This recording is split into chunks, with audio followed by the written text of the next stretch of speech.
My name's Barry Haughey. I'm from Ireland. I'm a youth worker. I'm an artist. And I've been working in this kind of digital space for almost 20 years in some level, shape, or form. So I'm here today, visiting from Ireland, but I'm working currently beyond, within Ireland, but also beyond those shores with agencies and organizations in the UK, mainland Europe, and the United States.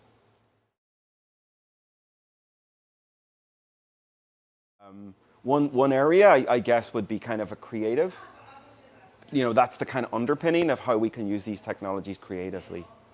If I had to pin one area of focus at the moment, would be that kind of intersection of AI and XR. So XR is an umbrella term for immersive technologies. So VR, virtual reality, AR, augmented reality, and mixed reality, which the mixed reality I think will be in the coming years more of the accessible form of immersive. So XR would be the umbrella term for all of these kind of areas for immersive tech.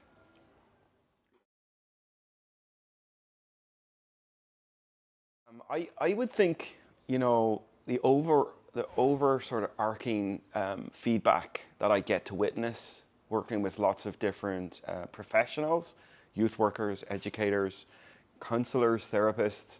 I think the value that I see come through quite a bit is the excitement of accessibility. Something that I think after the onboarding period, for example, with VR, that you can start to see the cogs of a professional thinking about how they can go virtual, how they can start to use this as a tool, not to be constrained with a physical interaction with a group of young people or an individual, how they can start to think about the wide regional impact for that, and how that can bring in a more accessible way to kind of practice their profession. So it's kind of the excitement. It's kind of like you almost see the kind of the spark, the kind of light bulb going, oh, hey, this could be a collaboration between two therapists across a wide region and connecting particularly with kids who have higher challenges getting to a physical space.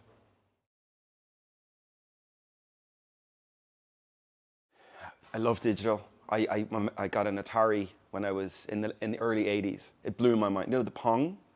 Like you kind of move so this kind of, and I was always interested in drawing and being creative as a kid.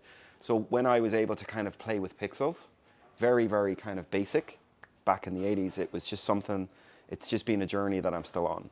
So then I moved to a computer, and then I was drawing using a pen on a screen. So that kind of curiosity, that kind of intersection of creativity and digital is something that keeps me interested even today. But now we're in the age of AI, so it's just went into a whole different stratosphere. But my background certainly would be that interplay between creativity and technology, and now I moved into the education and youth work fields 20 years ago. So I've always been able to incorporate that into my work.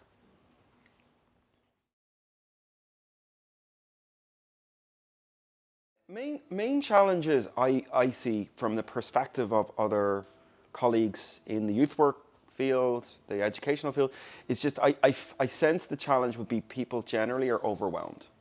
People have this tsunami of data and information, and you've got your Discord, you've got your Roblox, you've got your Minecraft, and people are still trying to do their day jobs. People are still trying to be teachers. People are still trying to be youth workers. They've got so much going on. I can see very easily it's easy to pull the shutter down. That's for something that happens outside of this space, So that's one of the challenges.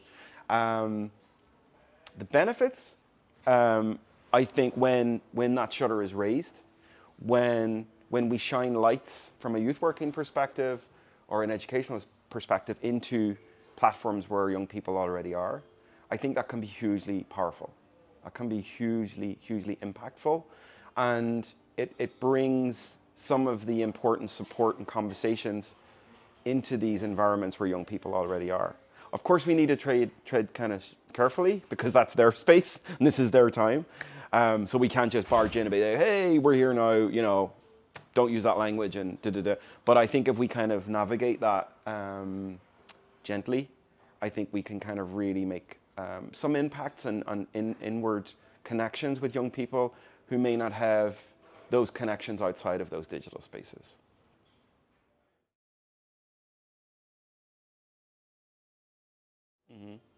Collaboration. It's really quick. I think digital youth work, by its very definition, it needs collaboration. It needs people showing the way. It needs case studies. It needs people showing their notes, joined up thinking, wide regional collaborations, and it being open sourced, for sure. Open and accessible and easy to access training, and also forums where busy educators, busy youth workers can ask questions. Be like, hey, what happens if? How do you manage that? When you have the people feeding back into these structures, they were able to offer something to a group of young people who traditionally are overlooked because of an additional challenge.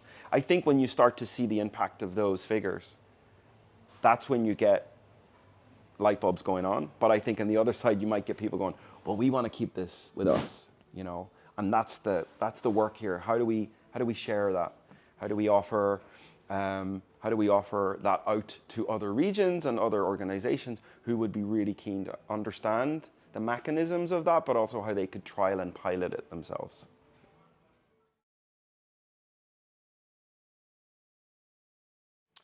There's loads of ideas.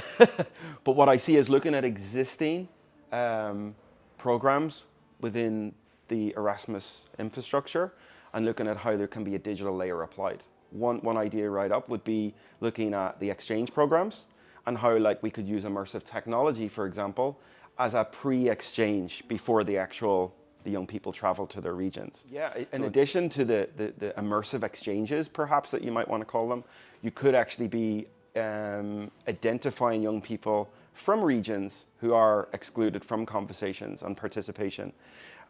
So again, using this kind of framework of immersive, multi-user immersive experiences, those young people could actually actively be brought into conversations that could be bookended with in-person experiences as well.